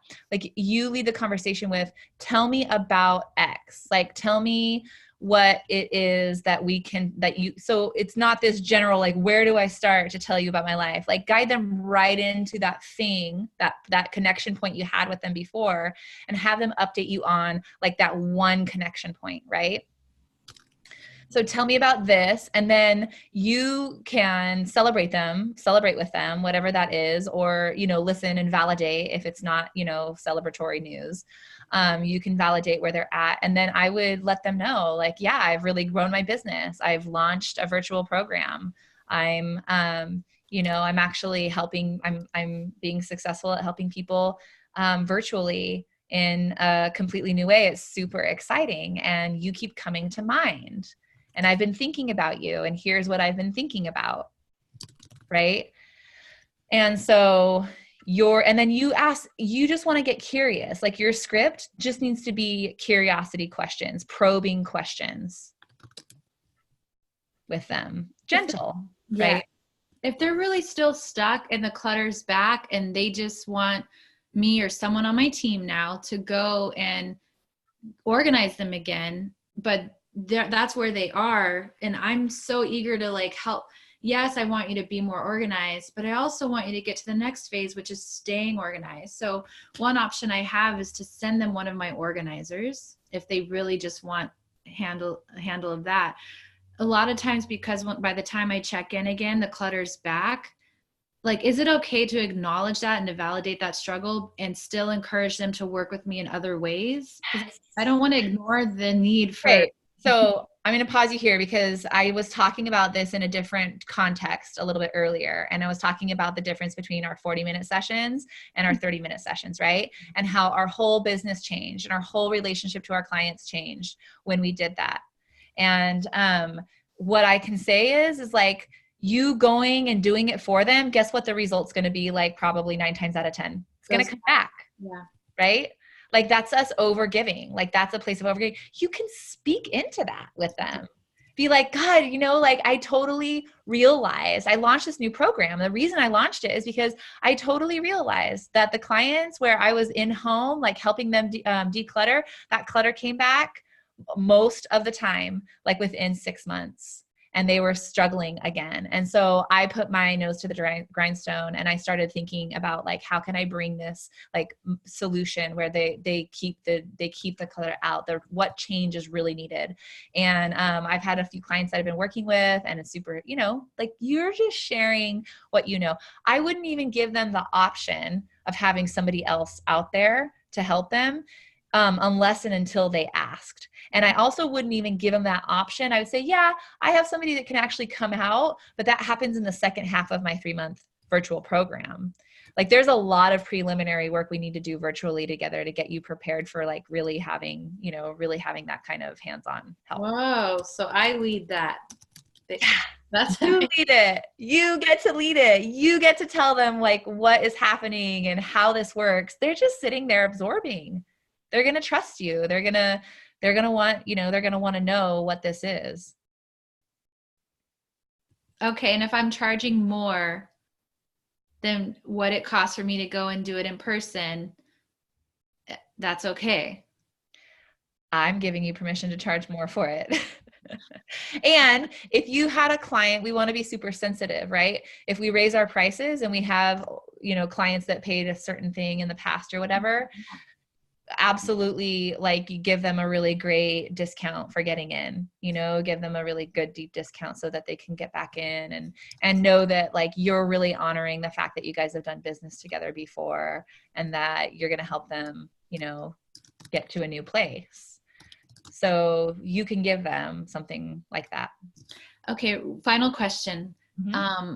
As I'm creating this program, I definitely want to do a weekly call or every 2 weeks with at least a weekly check and accountability, and at a minimum, and maybe open up to some ongoing support or have some add-on features for that. Mm-hmm. When I had a business coach for a year, all we did was have a call every 2 weeks. And I have to say, it wasn't as helpful as I would have liked. So I feel like I have this tendency to want to give them so much more, like an online module or something. Mm-hmm. But maybe it's okay to just start with these calls and ongoing support. And I want to give them the workbook and walk them through it. I want to, I don't know, is it enough to just like show up and have calls and ongoing email, text support with boundaries? to start? Yeah, I definitely think it is. I do. And I think the workbook's really cool. I think wherever we're starting at with what we're giving is okay. And I think, honestly, this is a question I can't answer because what's going to happen is you're going to know exactly what you need to add when the time comes and you have them hungry for it and you have them asking for it, or you wake up in the middle of the night and you're like, oh my God, I know what they need and this is what I need to start giving them. Like, it's going to happen organically. Okay. So don't worry too much at the outset of it not being enough. Just give them what you can and know that more will always come. Okay. Thank you. You're welcome. You're so welcome. Big kiss for you, Ashley. Mwah. So sweet. Okay, let's go to, I know we're at like the hour and a half mark. I just want to honor everybody's time today. You guys have been amazing. This has been such a fun call. I'm so glad Sage had a scheduling conflict and I got to come in here.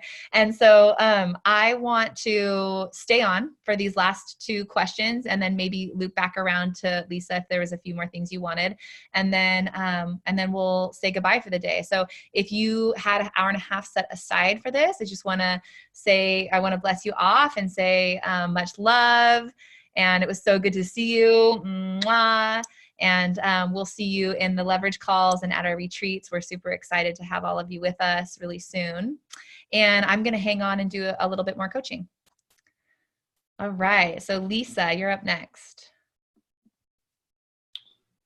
Thanks, Shannon. Thanks for facilitating this. And thank you to everybody that has participated so far. It's great to have all these Q&A sessions. So we have a physical magazine, Epic, Empowering People, Inspiring Community, and we've gotten lots of leads from advertising opportunities and things we did with like spirituality and health. But right now we want to really reel in the qualification process because we get tons of leads and it's turned into 7 different publishers. So we have 7 editions now.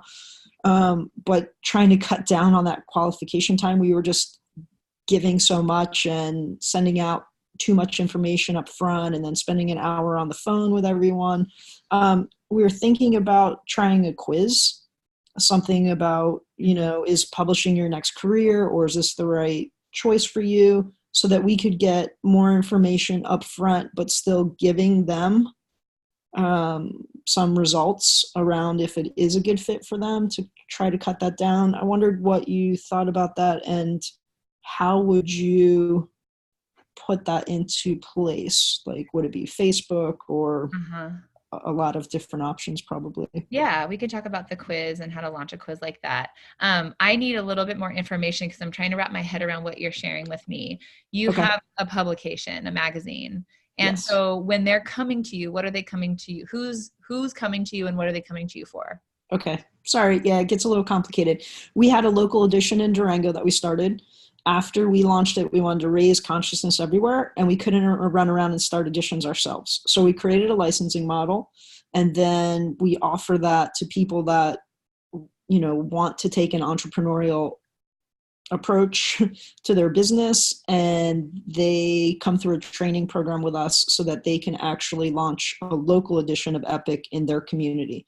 And then we support them, and there's a whole not unlike this program where they have support, they have production, they have all kinds of things available to them. So they're putting out their own version of Epic. Correct. They use our templates. You want certain, you said you had 700 people coming to you? No, we have had about 300 leads, but we want to get more qualified leads because it takes us a long time to weed through those. We've gotten 7 actual publishers, so we have 7 new editions. So we're kind of revisiting niche and a few things. We have our first coaching call on Monday. Awesome. So you have the Durango edition, and now you have 7 more editions because you've got 6 more in other locations. Yes. Yeah, and they're cool people that you want to have these out there. These are people you want to work with. Yeah, I mean, we need to we'd love to have people that have their own business and they're interested in spirituality, health, sustainability. That's the topics of the magazine. Yeah. They don't have to have a publishing background because we teach them soup to nuts how to do that. And then we actually offer things like production. So they don't have to do the ad design and those kinds of things. Yeah. use Okay, us if they'd cool. like. So your client archetype, which you just gave me, were 2 top ones, or these are small business owners or entrepreneurs, right? Yep. And they have a spirituality, the thing that you said after that, there was a couple things like sustainability, mindset, their mindset. And they don't have to be, publishers. We know that, but there might Right. be like something else up there. I'd love for you to like highlight one more thing that about these people. Like if you're looking at your six right now. Women, because we put it out to everyone, and we've got several men that were leads and they were great, but they were like 70, and they just were like, no, I'm not going to do it. And so we have a lot of women now that are looking for a second career, or they're a Reiki practitioner and they're like, I want to do something else in my community. Yeah. So they can do both, and they have the mindset. And does publication bring these businesses it brings them more business, right? Yeah, so part of the local goal is that publisher connects their community and helps other conscious businesses thrive. Yes, I love that. That's super hot result. You're connecting to the local community and helping other conscious businesses thrive. Super, super hot. So in terms of your quiz, I think you definitely need to be getting a quiz out there. We want the quiz to be speaking directly to these women, entrepreneurial business owners, spiritual mind-centered conscious business owners, right? Who, and I would say, publishing, you said, have you thought about publishing? Like, to me, you said they don't have to know about publishing. I would direct the question more to, more about that connection piece with the local community. Like, have you wondered how to connect to your local community? But the quiz itself, like, it's almost like you want people from a quiz to know who they are. Like our quiz, when it was out, when it was live, it was super successful. And it was, I think it was your archetype, like what was your entrepreneurial archetype. And so it would say something like you're a leader. I'm forgetting what this is right now because it's been a while, but it's like you're of this style, or what's your leadership style? You're this style. And we would kind of put it out there in their face so they could trigger them like, oh, I think I might be this, radical, blah, blah, or I might be the healer, blah, blah. But then I want to take the quiz to find out, to like validate what I think I might be. So you're thinking in terms of the quiz like that, right? Like what are these business owners, like what are they really wondering about, like what their style is? And then they want to take that quiz to find the answer. Yeah, I mean, one of the other niches are people transitioning from corporate jobs and they want to make a difference in their community. So some of the things that we want to find out from people is like, are they good at deadlines? Can they network and do sales, right? Like, do they have the philosophical fit of loving? Are they passionate about spirituality, health, sustainability? So it's kind of hard to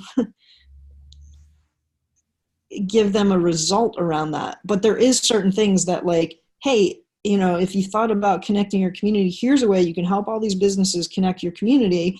And here's some of the questions to answer up front before exploring the opportunity. Like, yeah, I'm pretty good at deadlines. And yes, I love that philosophy. So I don't know how to I can still give them a topic of results. I would start drafting some of these things out because I think you really do have the quiz in you. And I think that, remember, it doesn't have to be that the results, that there's just one result. It doesn't have to be that there's 3 results, but you could be typing them. Like out of your 6 people, they're not all the exact same people, right? Like one may be corporate, one may be a blah, blah, like that's okay. But you want to help them like identify how, like their strengths in this one way, right? And so you can ask all those questions. Are they good at meeting deadlines? Are they this or that? And you may find that some people are going to be more of this type and some people are going to be more of this type. You could have like 2 differences or 3 differences, right? They all could be good potential clients for you. They've answered all the questions. It's going to give you the good information about them and help you see where people's gaps are. That they're experiencing. But the main piece of the quiz is just, remember, it's just to get their attention. Right. The right people. yes, you get the extra benefit of helping to vet them out a little bit and pre-qualify them, but it's really to get their attention. So you want this quiz to speak to them, just like we do with our signature talk titles.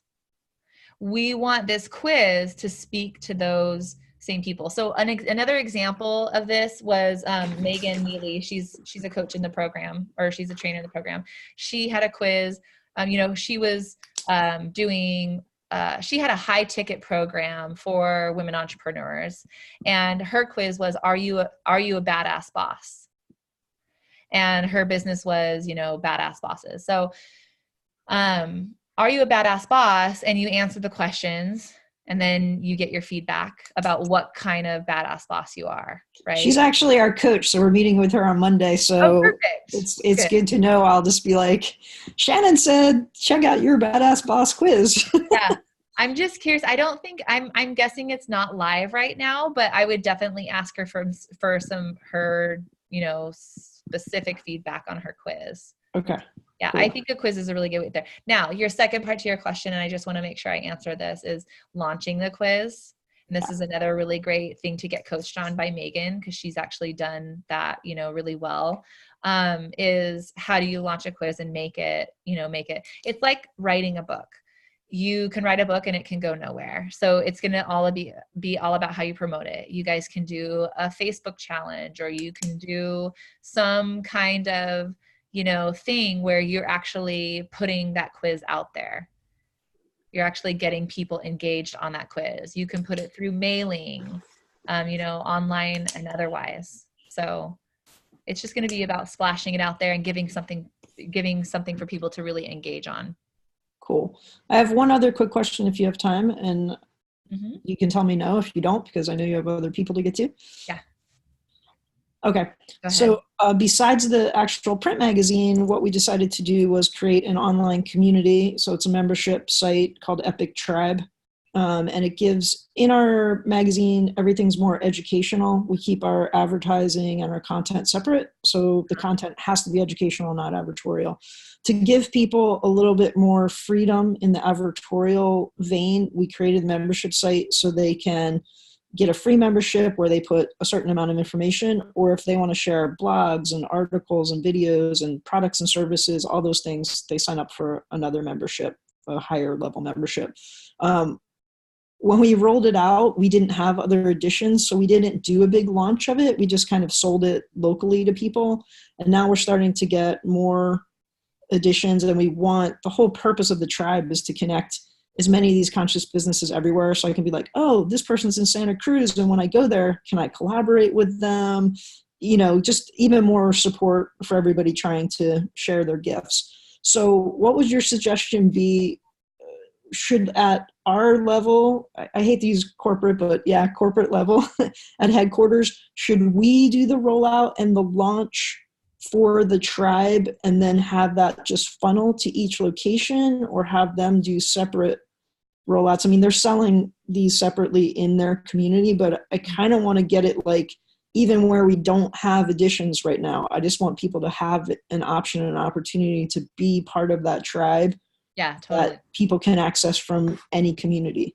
Yeah, I think so. And I think it's got to come from you, honestly. I think you're just going to have to be the one to willing to stand up and hold that space, right? Like we have our year-long program, and then we have our Facebook group, which has grown to last time I checked, which was like over a month ago, was almost 25,000 people.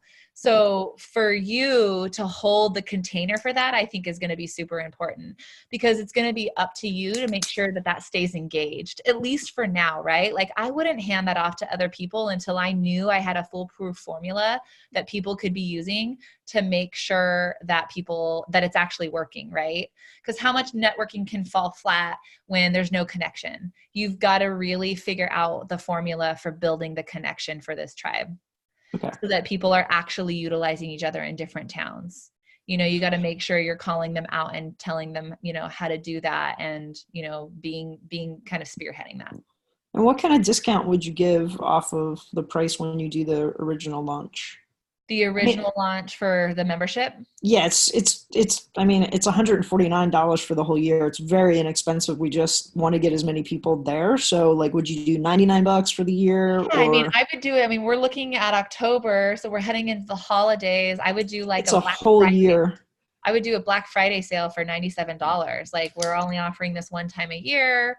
You know, the value is, you could even offer it for, we've done a Black Friday deal, I think for $47, like a $50 product. We, you know, you want to make sure you put the value on there, but then just roll it out for 50 or $100, Cool. and give people a good deal. Awesome. Yeah.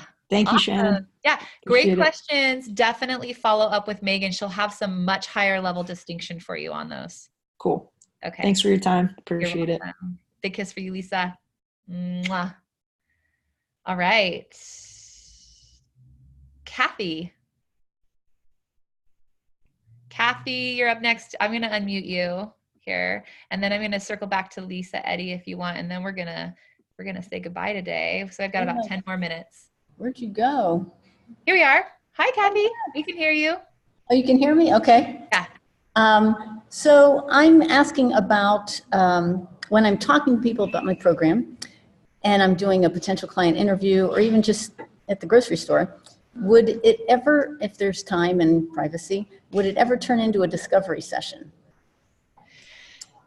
Okay, great question. And schedule a second appointment. You've got to really be, here's the thing. More times than not, no. I would say no, no, no. Do not turn it into a discovery session on the spot. Yeah. Because there needs to be an energetic container set for a discovery session to be successful. And it's really hard to do that when you're just meeting somebody in there. Now, I would treat those kinds of things as a lead in to a discovery session. I would definitely, if anything, give them, I would do a little mini question, like, well, if somebody's talking about it and they're interested, like, well, what do you really want? Like, get them talking about that and be like, yeah, so, and then what's your big struggle with this? Get them talking about it and be like, well, I'll tell you what, I will give you a free session, and I think I can give you some XYZ, insert your result for them, in a free session, if you want to have a free session with me. And then you can have them book with you right there for the next day or later that day.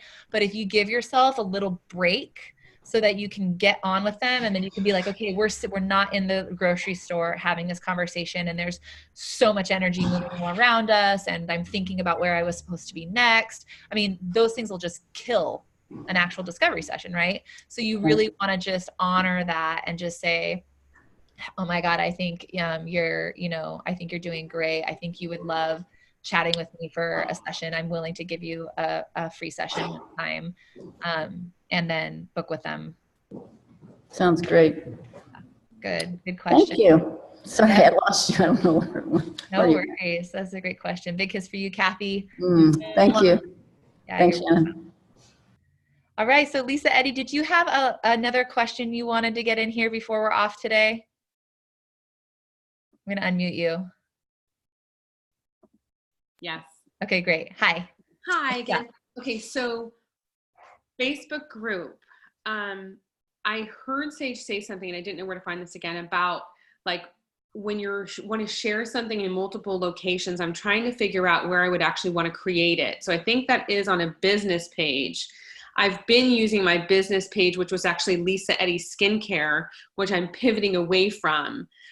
So I think I might be answering my own question. I want you to confirm it. I created another profile for myself as a public figure. Mm-hmm. I'm going big. I'm going cool. Big. I love it. And so that's just my name, right? Yeah. Eddie. So then would that be where, so today I'm going to be attending an event that I support for domestic violence. I've created t-shirts that I sell and I give back.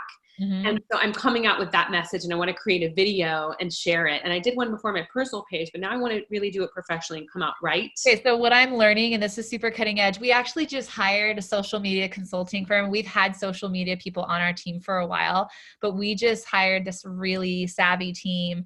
And one of the things we were talking about on our last leadership meeting last Thursday was really sticking to that page. Like Sage had this habit of posting on her personal page and then posting on her business page. And they're like, please just post on your business page as your business self. Her personal self is in this orange thing and her business self is in this white thing. They're like, don't post, don't comment, don't post unless you're in your white thing. And they want her to like funnel all of it to that. So I hope that's helpful for you. I think it's really important that you're going to be driving the vision, the topic through that page. So that's the fan page, is the business page is the same thing. That's a new one I created. That's just my name. And then that's the one that will be the manager of the group. Yes, exactly. And so when I'm posting on that page, not in the group, for the bigger things that I'm doing, and then I can share it anywhere. Is that what I heard? That when you post business? Okay. That's right. When you post on that page, you can share it anywhere. You can share it to the group. You can share it to your personal page, anywhere you want. Because if you share other places, you can't share everywhere. True? Right. I mean, if you post other places, you can't share everywhere. I think you can't share on a business page. I think that's why you have to create it from there. But I think you just solidified and okay. Yeah. Okay. Okay, good. Appreciate it. Yay, you ladies rocked it today. I know I didn't get to hear from all of you, but I see all of you, and I hope you have a wonderful weekend out there, and I can't wait to see you on the next call or the next event. We have our client events coming up, and we're just so glad that you're coming, and we'll see you very soon. Thank you. Take care. Bye, ladies. Thank you. You're so welcome. Mm-hmm.